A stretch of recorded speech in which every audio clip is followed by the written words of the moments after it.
একটু আগে আমাকে একজন প্রশ্ন করছিলেন যে আপার আবার ফিরে আসার কোনো সম্ভাবনা আছে কিনা। আমি বলেছি আপার পিরিয়ড ইজ ওভার, এবং যেমন করে জুলাই বিপ্লবে তরুণরা নেতৃত্ব দিয়েছেন, আমি আশা করব ইলেকশনের পরে রাজনীতিবিদদের ঠিক পথে রাখতে এই তরুণরাই ইনশাল্লাহ নেতৃত্ব দেবেন। শেরে বাংলার সেই সিংহের সাংবাদিকতা, যেই সিংহের গর্জনে ক্ষমতার মসনদ কেঁপে উঠবে, ওই সাংবাদিকতা আমি এই তরুণদের কাছে প্রত্যাশা করি, যে তরুণ অকাতরে প্রাণ দিয়ে 24-এর বিপ্লব সংগঠিত করেছে।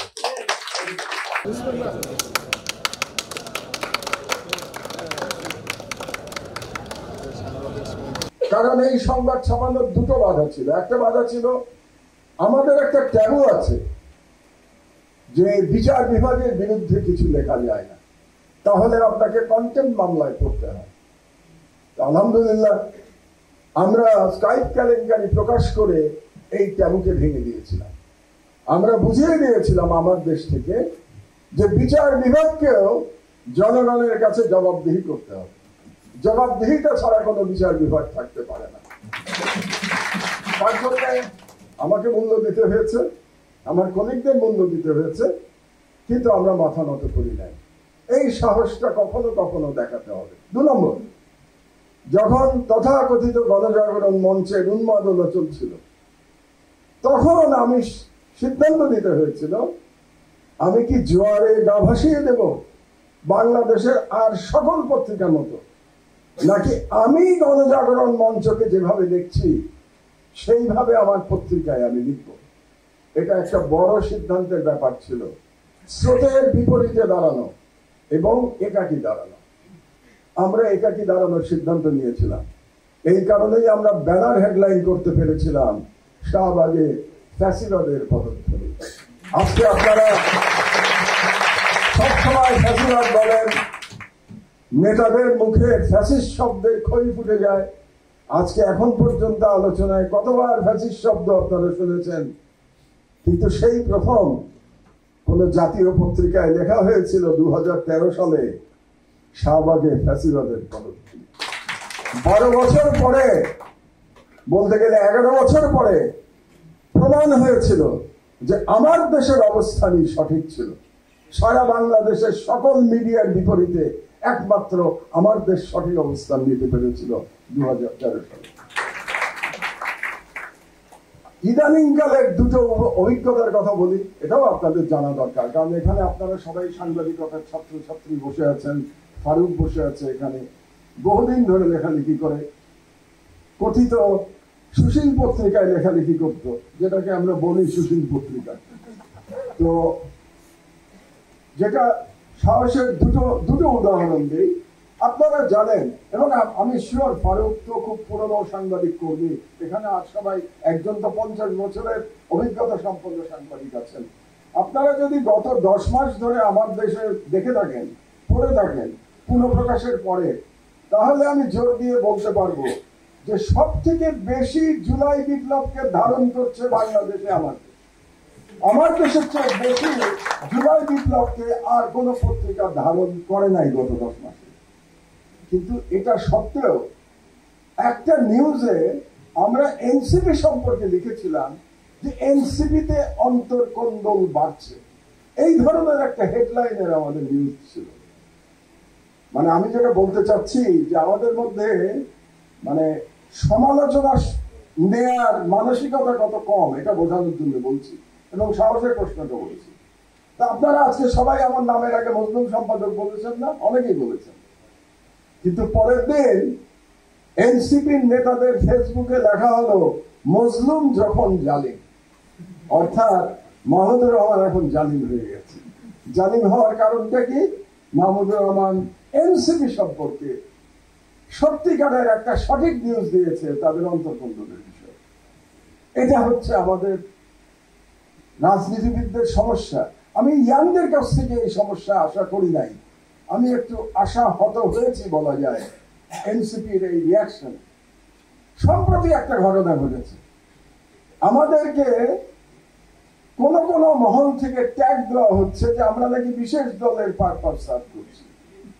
তো যারা ট্যাগ দিচ্ছে সেই রকম দল, তার মধ্যে দল বিএনপি। তো বিএনপির অফিসে আমাদের এক সাংবাদিক গেছিল সংবাদ সংগ্রহ করতে। বিএনপি অফিসের মধ্যে আমার সেই সাংবাদিককে পেটানো হয়েছে। এখনো বিএনপি কিন্তু সরকারে যায় নাই, তো পেটানো হয়েছে সাংবাদিককে। কি কারণে পেটানো হয়েছে?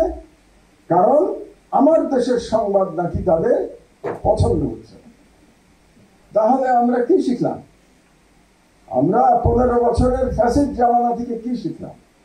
অন্তত জনগণ শিখলেও রাজনীতিবিদরা কি শিখতে পেরেছেন? এখানে আমাদের প্রশ্ন। কাজেই আমাদের জুলাইয়ের যে বিপ্লব, সেই বিপ্লব আমি আরো এক জায়গায় বলেছি এখনো চলমান, ভবিষ্যতেও চলবে, নির্বাচনের পরে চলতে হবে। কারণ এই রাজনীতিবিদদের আমাদেরকে সঠিক পথে নিয়ে আসতে হবে, আমাদের ভয় পেলে চলবে না। এবং যেমন করে জুলাই বিপ্লবে তরুণরা নেতৃত্ব দিয়েছেন, আমি আশা করব ইলেকশনের পরে রাজনীতিবিদদের ঠিক পথে রাখতে এই তরুণরাই ইনশাল্লাহ নেতৃত্ব দেবেন।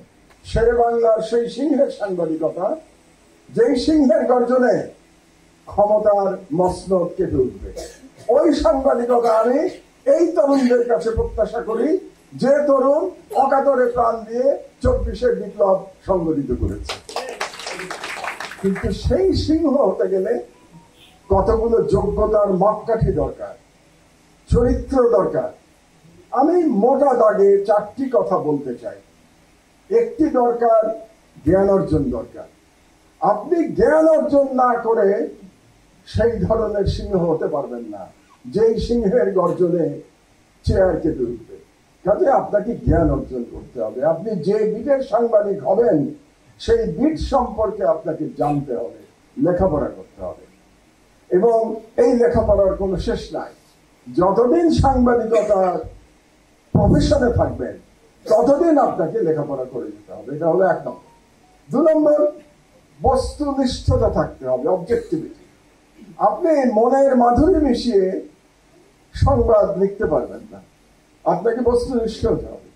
এই অবজেক্টিভিটি যদি না থাকে, তাহলে সেই সাংবাদিকতার কোনো মূল্য নাই। এবং গত 15 বছরে এই অবজেক্টিভিটি আমরা দেখতে পাই নাই। এবং কি দেখতে পাইনি তার একটি উদাহরণ আমি দেব, ফারুক ওয়াসিফের কথার সূত্র ধরে। 3 নম্বর, সততা থাকতে হবে, অনেস্টি। সেই অনেস্টিকে আমি আবার 2 ভাগে ভাগ করি। একটা হলো ফাইন্যান্সিয়াল অনেস্টি, এটা থাকতে হবে। কিন্তু আরো একটা অনেস্টি দরকার, ইন্টেলেকচুয়াল অনেস্টি। শুধু ফাইন্যান্সিয়াল অনেস্টি থাকলে হবে না যদি আপনার ইন্টেলেকচুয়াল অনেস্টি না থাকে। ইন্টেলেকচুয়াল অনেস্টি মানে হচ্ছে যে আপনি, আপনার একটা নিজস্ব রাজনৈতিক দর্শন, চিন্তাধারা আছে। এটা থাকবেই, সব মানুষের আছে। আমরা সবাই ভোট দিই, সবাইকে এক দলকে ভোট দিই না। আমার চিন্তা অনুযায়ী আমার পছন্দের দলকে আমরা ভোট দিই। কিন্তু আপনি যখন সাংবাদিক হিসেবে কাজ করবেন, তখন আপনার এই ইন্টেলেকচুয়াল অনেস্টি থাকতে হবে যে আপনার সাংবাদিকতার মধ্যে আপনার আদর্শ দ্বারা এটা কলুষিত হবে না। That is what I call intellectual honesty. 4 নম্বর, সাহস থাকতে হবে। সাহস না থাকলে তো আপনি গর্জন কি করে করবেন? লায়নের তো সাহস লাগবে, সাহস ছাড়া তো লায়ন হয় না। আপনাদেরকে 2-3টে আমি উদাহরণ দেখাই আমার ব্যক্তিগত যে 18 বছরের সাংবাদিকতার অভিজ্ঞতা, সেখান থেকে। আপনারা জানেন যে 2007 সাল থেকে আমি সাংবাদিকতার সাথে জড়িত। এটা যে 18 বছর হয়ে গেছে, একেবারে কম সময় হয় নাই। এই যে বাংলা সম্পর্কে আমাদের যে একটা ধারণা, যে এই বাংলার আসল জায়গাটা হচ্ছে কলকাতা, এই হীনমন্যতা থেকে আমাদের বেরিয়ে আসতে হবে। ইতিহাস সেটা বলে না। ইতিহাস বলে এই বাংলায় যারা সবচেয়ে বেশি বাংলা ভাষার উৎকর্ষে এবং বাংলা একটা পলিটিক্যাল এন্টিটি হিসেবে এস্টাবলিশ করতে যাদের অবদান সব থেকে বেশি, তারা বাঙালি মুসলমান এবং বাঙালি মুসলমানদের পূর্বপুরুষ। তারা হচ্ছে স্বাধীন সুলতানি আমল। স্বাধীন সুলতানি আমলের আগে রাজ দরবারে বাংলা নিষিদ্ধ ভাষা ছিল। লক্ষণ সেনের আমলে, যার কথা বলেছে ফারুক, লক্ষণ সেনের আমলে সংস্কৃতে কথা বলতে হতো, বাংলা বলা যেত না। এই রাজ দরবারে বাংলা বলা শুরু করেছিলেন স্বাধীন সুলতানি আমলে। এক। দুই নম্বর, এই যাকে আপনারা বাংলা হিসেবে জানেন, আমরা যে বলি এটা বাংলা, এই প্রথম বাংলার যিনি সুলতান ছিলেন তার নাম শামসুদ্দিন ইলিয়াস শাহ। এবং শামসুদ্দিন ইলিয়াস শাহ সর্বপ্রথম বলেছিলেন আমি বাংলার সুলতান, সুলতানে বাংলা।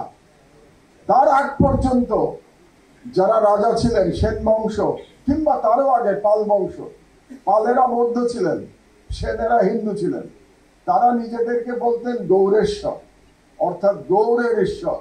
তারা বাংলা কোনোদিন বলেন নাই।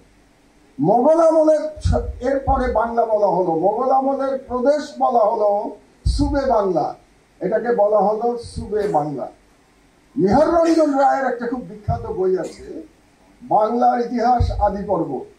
বইটাতে পড়ে দেখবেন যে নিহার রঞ্জন রায় খুব দুঃখ করে বলছেন যে হিন্দু আমলে বাংলা প্রতিষ্ঠা করা সম্ভব হয় নাই, সেই বাংলা অ্যাজ পলিটিক্যাল এন্টিটি প্রতিষ্ঠা করেছিল মুসলমানরা। তিনি সুলতানি আমলের কথা বলেন নাই, তিনি মোগল আমলের কথা বলেছেন, সুবে বাংলার কথা বলেছেন, কিন্তু তিনি সুলতানে বাংলার কথা বলেন নাই। তবে এটুকু বলেছেন যেগুলো পাল এবং সেনরা পারে নাই সেটা পেরেছে মুসলমানরা। কাজেই এই যে আমরা বাংলা বাংলা করি, বাঙালি জাতীয়তাবাদ, এটা আমাদের সম্পত্তি। আপনারা কোনো হীনমন্যতায় ভুগবেন না যে এটা কলকাতা থেকে আমদানি হয় না। এবং কলকাতা থেকে যেটা আমদানি হয়েছে সেটা হলো so-called Bengal Renaissance. Bengal Renaissance ছিল প্রধানত হিন্দু বাঙালির রেনেসা, সেখানে মুসলমানের কোনো জায়গা ছিল না। এ সম্পর্কে বিভিন্ন বইপত্র আছে, আপনারা পড়ে দেখতে পারেন যে বেঙ্গল রেনেসা যেটা বলে ফ্যাসিস্ট আওয়ামী লীগ বাঙালি জাতীয়তাবাদের গল্প করতো, তারা তো মূর্খ ছিল, তো এগুলো তো বেশিরভাগই মূর্খ। এই মূর্খরা ওই বেঙ্গল রেনেসার মধ্যেই ছিল, তারা তার আগে যেতে পারে নাই। তারা সুলতানি আমলের ইতিহাস জানতো না, তারা মুঘল আমলের ইতিহাস জানতো না, এই জন্য তাদের মাথার মধ্যে বেঙ্গল রেনেসা ছিল। বেঙ্গল রেনেসাকেই তারা বলেছে বাঙালি জাতীয়তাবাদ, যেটা প্রধানত বাঙালি হিন্দু জাতীয়তাবাদ ছিল। বাঙালি মুসলমান রেনেসা এখনো শুরু হয় নাই বলেই আমার ধারণা। আমি দুঃখের সাথে বলছি, বাঙালি মুসলমান রেনেসার সুযোগ তৈরি হয়েছে জুলাই বিপ্লবের মধ্যে দিয়ে। এই রেনেসা এখন আমাদের বাঙালি মুসলমান রেনেসা আমাদেরকে ইমপ্লিমেন্ট করতে হবে। আমাদের মতো প্রবীণ, আপনাদের মতো তরুণ, আমরা মিলে এই রেনেসা তৈরি করবো ইনশাআল্লাহ। কাজে বিপ্লব চলমান আছে এবং এই বিপ্লব সম্পূর্ণ করতে হলে আমাদেরকে রাজনৈতিক দল যখন ক্ষমতায় আসবে তাদের আচরণ দেখে আমাদেরকে কার্যকর ব্যবস্থা নিতে হবে যাতে বিপ্লবকে সম্পন্ন করা যায়। এবং আমি মনে করি যে একটু আগে আমাকে একজন প্রশ্ন করছিলেন যে আপার আবার ফিরে আসার কোনো সম্ভাবনা আছে কিনা। আমি বলেছি আপার পিরিয়ড ইজ ওভার। আপা যেদিন দেশ থেকে পালিয়ে গেছে ওই দিনই তার পিরিয়ড শেষ হয়ে গেছে। আপার আর ফিরে আসার যদি কেউ এরকম স্বপ্ন দেখেন তাহলে এই স্বপ্ন ভুলে যান আপনারা। আপা আর এই দেশে ফিরে আসতে পারবেন না। আপার পলিটিক্যাল ডেথ, রাজনৈতিক মৃত্যু, এটা হয়ে গেছে। রাজনৈতিক মৃত্যু হয়ে গেলে কোন নেতা আর কোনোদিন ফিরে আসতে পারে না, এটা মনে রাখবেন। রাজনৈতিক মৃত্যু না হলে হয়তো তিনি ফিরে আসতে পারতেন। তিনি যদি পালিয়ে না যেতেন, এখানে জেলে যেতেন, বিচারের মুখোমুখি হতেন, হয়তো বা কোনো না কোনো সময় তার আবার ফিরে আসার সম্ভাবনা ছিল। কিন্তু যখন তিনি তস্করের মতো, তস্কর মানে জানেন তো আপনারা বাংলার, তস্করের মতো যিনি লক্ষণ সেনের, বর্তমান লক্ষণ সেন আর কি, তস্করের মতো যিনি প্রভুর দেশে পালিয়ে গেছেন, তার আর ফিরে আসার কোনো সম্ভাবনা নাই। কিন্তু তার মানে এটা না যে আমাদের বিজয়, আগেই বলেছি বিজয় শেষ হয়ে গেছে। কারণ যে সাংস্কৃতিক লড়াই এটা অব্যাহত আছে। এই সরকার যে বিপ্লবের সন্তান এটা তারা বোঝে না, তারা নিজেদেরকে বলে অন্তর্বর্তীকালীন সরকার, ইন্টারিম গভর্নমেন্ট। সুতরাং বিপ্লব এই সরকারও বোঝে না, রাজনৈতিক দলগুলোও বোঝে না। কাজে বিপ্লব চলমান আছে এবং এই বিপ্লব সম্পূর্ণ করতে হলে আমাদেরকে রাজনৈতিক দল যখন ক্ষমতায় আসবে তাদের আচরণ দেখে আমাদেরকে কার্যকর ব্যবস্থা নিতে হবে যাতে বিপ্লবকে সম্পন্ন করা যায়। এবং আমি মনে করি যে একটু আগে আমাকে একজন প্রশ্ন করছিলেন যে আপার আবার ফিরে আসার কোনো সম্ভাবনা আছে কিনা। আমি বলেছি আপার পিরিয়ড ইজ ওভার। আপা যেদিন দেশ থেকে পালিয়ে গেছে ওই দিনই তার পিরিয়ড শেষ হয়ে গেছে। আপার আর ফিরে আসার যদি কেউ এরকম স্বপ্ন দেখেন তাহলে এই স্বপ্ন ভুলে যান আপনারা। আপা আর এই দেশে ফিরে আসতে পারবেন না। আপার পলিটিক্যাল ডেথ, রাজনৈতিক মৃত্যু, এটা হয়ে গেছে। রাজনৈতিক মৃত্যু হয়ে গেলে কোন নেতা আর কোনোদিন ফিরে আসতে পারে না, এটা মনে রাখবেন। রাজনৈতিক মৃত্যু না হলে হয়তো তিনি ফিরে আসতে পারতেন। তিনি যদি পালিয়ে না যেতেন, এখানে জেলে যেতেন, বিচারের মুখোমুখি হতেন, হয়তো বা কোনো না কোনো সময় তার আবার ফিরে আসার সম্ভাবনা ছিল। কিন্তু যখন তিনি তস্করের মতো, তস্কর মানে জানেন তো আপনারা বাংলার, তস্করের মতো যিনি লক্ষণ সেনের, বর্তমান লক্ষণ সেন আর কি, তস্করের মতো যিনি প্রভুর দেশে পালিয়ে গেছেন, তার আর ফিরে আসার কোনো সম্ভাবনা নাই। কিন্তু তার মানে এটা না যে আমাদের বিজয়, আগেই বলেছি বিজয় শেষ হয়ে গেছে। কারণ যে সাংস্কৃতিক লড়াই এটা অব্যাহত আছে এবং আপনাকে বিজয় লাভ করতে হবে, সাংস্কৃতিক বিজয়।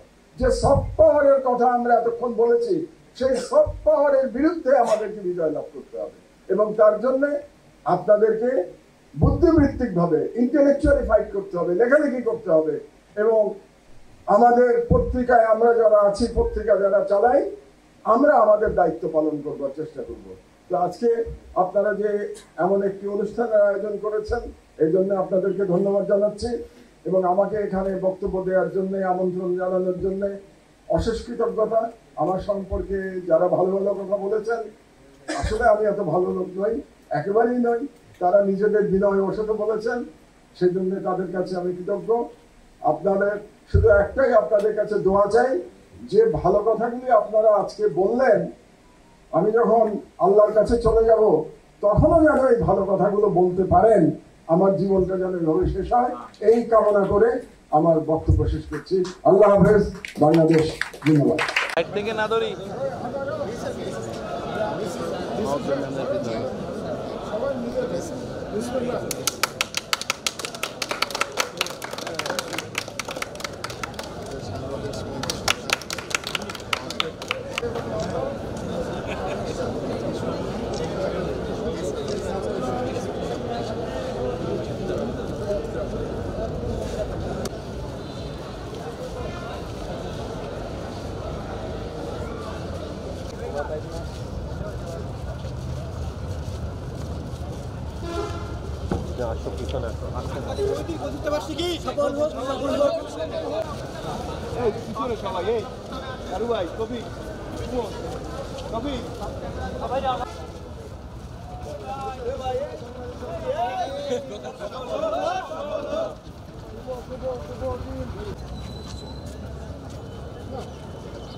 আমাদের মাঝে উপস্থিত আছেন দৈনিক আমার দেশ পত্রিকার আজকে অনুষ্ঠানের উদ্বোধক বরিশাল বিশ্ববিদ্যালয়ের মাননীয় উপাচার্য অধ্যাপক ডক্টর মোহাম্মদ তৌফিক আলম স্যারকে। সন্ধিক্ষণে বাংলাদেশ শীর্ষক এই সেমিনারে দৈনিক আমার দেশ পত্রিকার প্রকাশক ও সম্পাদক ডক্টর মাহমুদুর রহমান স্যারকে, সম্পাদক ও প্রকাশক আমার দেশ, প্রধান আলোচক জনাব ফারুক ওয়াসিনে, এই বরিশাল বিশ্ববিদ্যালয়ের সাংবাদিক সমিতি প্রতিষ্ঠিত হয়েছিল। আইকো ওই সে প্ল্যান্টে ওখানে গেছেন। তো এরপরে তিনি অনেক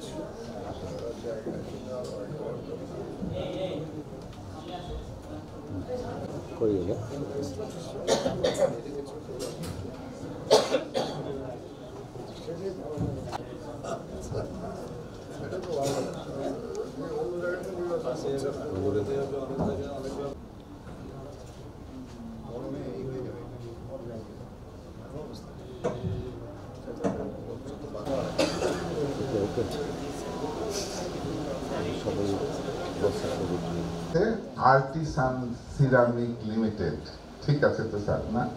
হ্যাঁ, আর্টিসান সিরামিক শব্দ হলেও বলা হয় ফরাসি থেকে এসেছে, কিন্তু আমি যে উনি খুঁজে বের করেছেন মানে অ্যাপ্রোপ্রিয়েট হয়েছে নামটা, আর্টিসান বর্তন করেন, এটা হয়তো আপনারা জানেন না।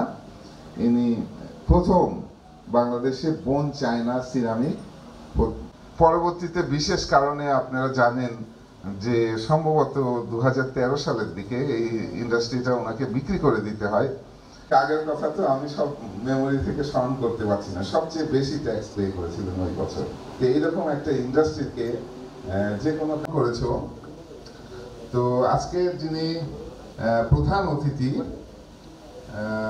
মাহমুদুর রহমান, প্রতিষ্ঠান পরিচালনার জন্য এখানে কিন্তু অনেক শ্রম ব্যয় করতে হয়েছে। আমরা যারা ছাত্র ছিলাম বিএম কলেজের 80 দশক থেকে 90 দশক পর্যন্ত আমরা আন্দোলন করেছি।